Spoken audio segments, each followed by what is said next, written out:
groovy. Greetings, horror hounds. I want to talk about a serious topic for just a moment. Toxic waste, and how it burdens our beloved environment. In this episode, I want to discuss the only film that comes to mind when talking about the effects of hazardous toxic waste. The 1984 horror, action, sci-fi, comedy drama, all rolled up into one, The Toxic Avenger. Give that subscribe button a smash below if you haven't done so already, so you don't miss out on the silly stuff that we cover on this channel. In the early 1970s, Lloyd Kaufman and Michael Hertz founded a film studio with a vision in mind: to make shocking films that included content other studios wouldn't dare touch with a 10-foot pole. This studio is now known as Troma Entertainment, which is the longest-running independent film studio in North America. In 1975, Lloyd Kaufman was inspired to make a horror film at a health club while working as a pre-production supervisor on the set of Rocky. The working title of that film was called Health Club Horror. Some years later, it became the story for The Toxic Avenger. Filmed on a budget of $500,000, The Toxic Avenger was filmed in the sweltering summer of 1983 in New Jersey, with some scenes filmed in and around New York City. The Toxic Avenger was considered the pinnacle of Troma Entertainment's achievements, with being the film that built the House of Troma into what it is today. The film didn't start reaching its popularity, though, until about a year after its initial release, as many people didn't know what to think about its shocking style. A perfect film for us to explore on this channel, horror hounds. In 1991, The Toxic Avenger spawned a cartoon called Toxic Crusaders, which included Toxie himself and a few newly created characters that were not seen in the film. This TV show created a toy line, a comic book series, and later became a video game which was recently remastered. Okay, horror hounds, it's time to take a closer look at this gross-out film. Be sure to stick around for more fun facts after the breakdown. From the very start, we get a warning about the graphic nature of this film, which is common with most any Troma film. We are presented with the fictional town of Tromaville, which happens to be the toxic waste capital of the world. That's comforting to know. Our story takes place at the Tromaville Health Club. And we meet Melvin Ferd, played by Mark Torgel, the janitor at the Tromaville Health Club. And we get an awesome 80s title card. There's obviously no dress code at this health club either. Some health club. Bozo, played by Gary Schneider, makes a comment about Melvin's ability to mop correctly.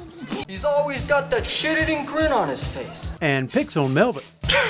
Julie, you smell something? Melvin says he smells nothing. Okay, I'll be right there. That infuriates Bozo, who we find out later has a comedically short temper. He's stressing me, Julie. He's stressing me. This is just one of his many rages in this film, folks. Melvin decides he better start working out if he's going to defend himself. Bozo finds a little bit of fat on his body. What?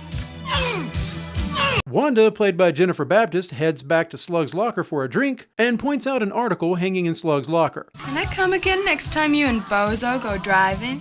We find out that Bozo and Slug are the actual hit-and-run killers. The talk of running over innocent bystanders turns on Wanda, so the two start bumping uglies when Melvin walks in, where we find out Melvin is an open voyeur. Isn't that right, Melvin? Wanda threatens him with a switchblade, and Melvin flees. Later that night, Julie, played by Cindy Mannion, explains to Bozo the rules of their hit-and-run game, where they keep score.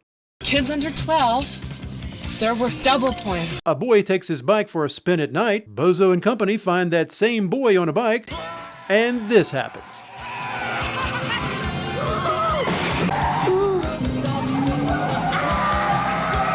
This was achieved by injecting a melon with corn syrup and red food coloring, with a wig fitted on it. To add insult to injury, the two girls hop out and snap mementos of the occasion. Well, I gotta get up early in the morning. Gotta go to church. The next day at the health club, Out, now kick, out.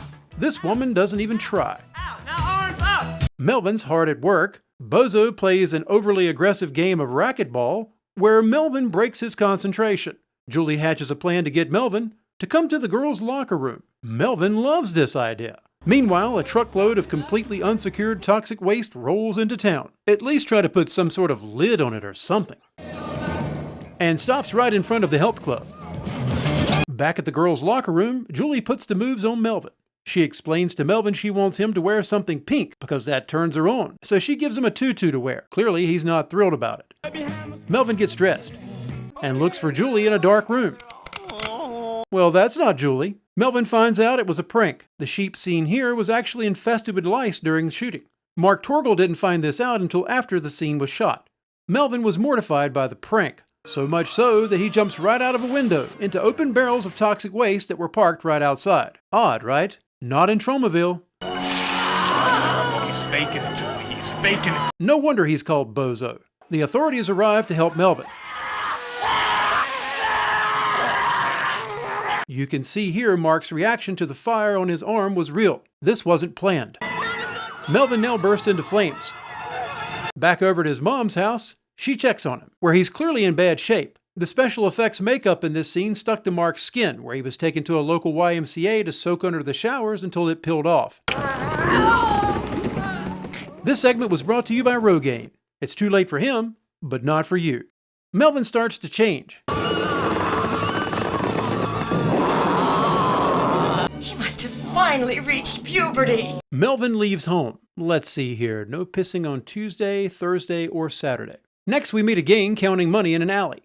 Yeah, straight from one scene right into the very next. The boss is gonna have him by the balls. The money is being used to pay off a cop. I don't think O'Clancy would take the money. Everyone says he's an honest cop. But for some reason, they decide not to pay off the cop. We're gonna waste you. And the cop gets the piss beat out of him instead. Just as the gang leader is about to shoot the cop's dick off, Melvin shows up.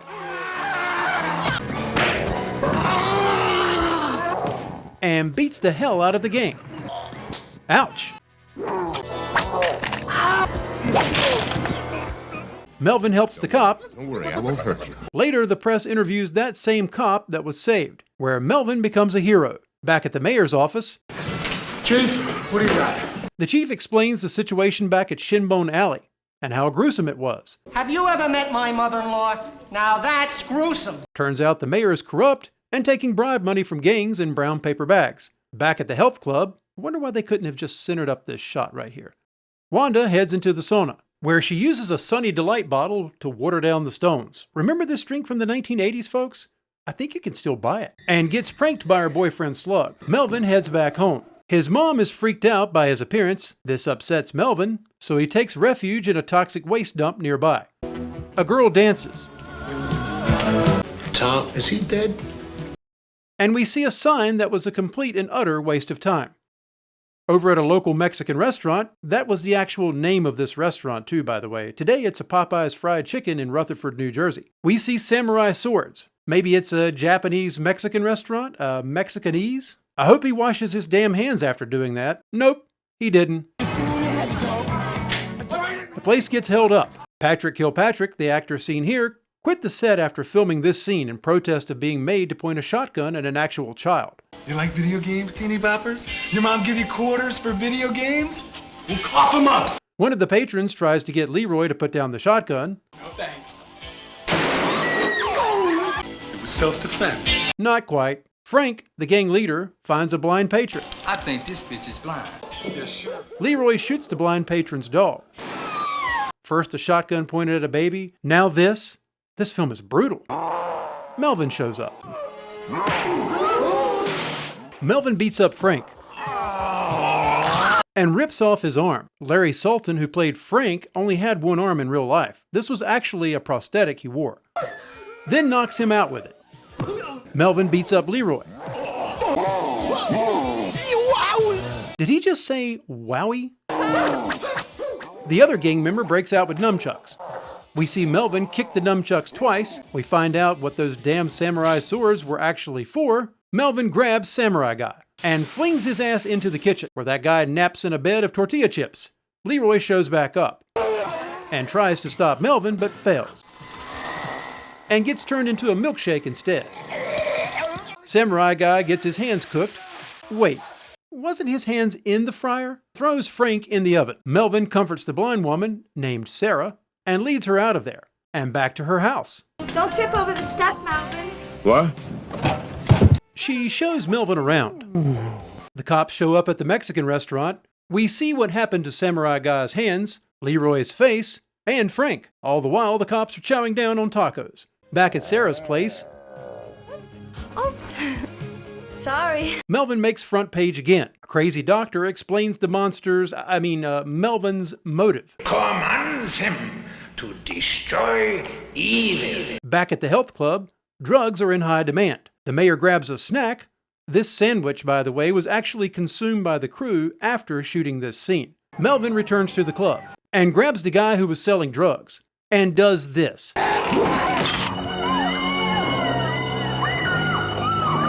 Then covers him with a mop.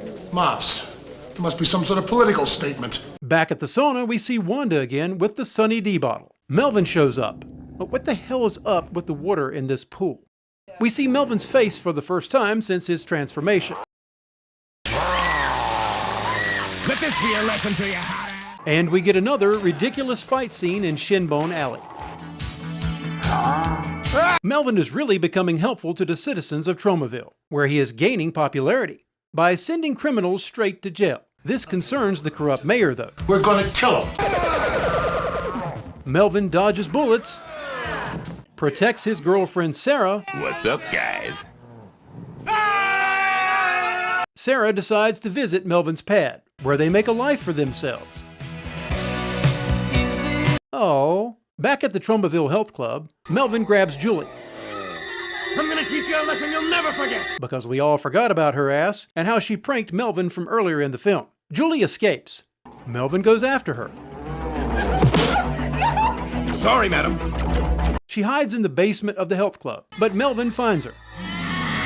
Across town, Bozo is stressed out because Julie has his car and he can't go anywhere. The two guys see an opportunity and take it. These guys are assholes. They take the woman's car. Melvin springs into action, throwing Slug from the car. Then gives Bozo the wheel. Here, take the wheel! A bunch of kids narrowly escape Bozo's runaway car, although this kid looks very chill for some reason. Bozo's car then careens off of a hill and explodes. The stuntman in that scene almost died to a malfunctioning roll bar that was installed in the car prior to shooting. Melvin then throws a woman into a commercial washing machine, washes her, then irons her. The laundromat owner returns and finds her. Melvin the monster is then blamed for killing an innocent woman. She was head of an international white slavery ring. Turns out that woman in the washer wasn't innocent after all. The mayor wants Melvin killed. It is not a human being. It is an it. You kill an it. Deal, come on. My first day on the force and I'm chasing monsters. The cops find Melvin, and the mayor calls in the National Guard. The guard deploys and has Melvin's hiding spot surrounded. The mayor shows up and demands Melvin to surrender. The citizens don't want Melvin killed. The guard then drops their guard. Melvin goes after the mayor, and Sarah and Melvin live happily ever after. The Toxic Avenger will be there. The end. In one of the shower scenes, Oscar-winning actress Marissa Tomei can actually be seen exiting the shower here. This was her second time on film. The infamous head-crushing scene was actually based on an experience director Lloyd Kaufman had while backing a car out of a garage and accidentally hitting his younger sister. The memory of that accident haunted Kaufman for several years. Two things happened when filming the scenes in Shinbone Alley.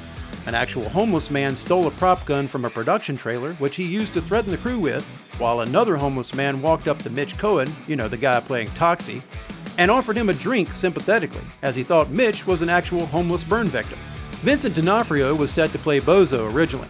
When he asked for more money, though, he was immediately fired from the set and replaced by Gary Schneider. The monster was never referred to as the Toxic Avenger in the film by any of the cast members in any scene. The only person to use that term was the narrator himself. The Toxic Avenger will be there.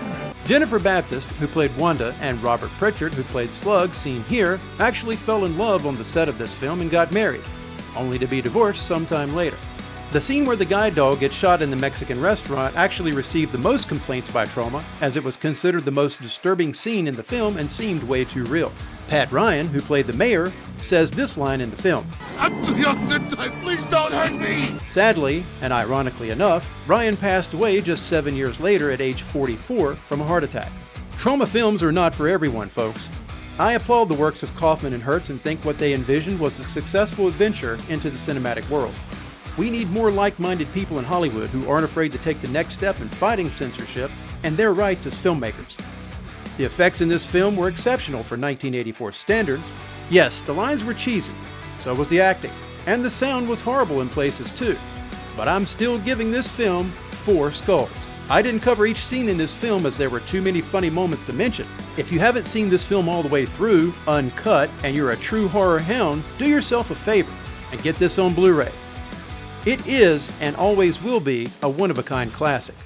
Next week will be Execution by Electrocution Week, where I will post 4 films for you to vote on involving prison and, well, of course, electrocution.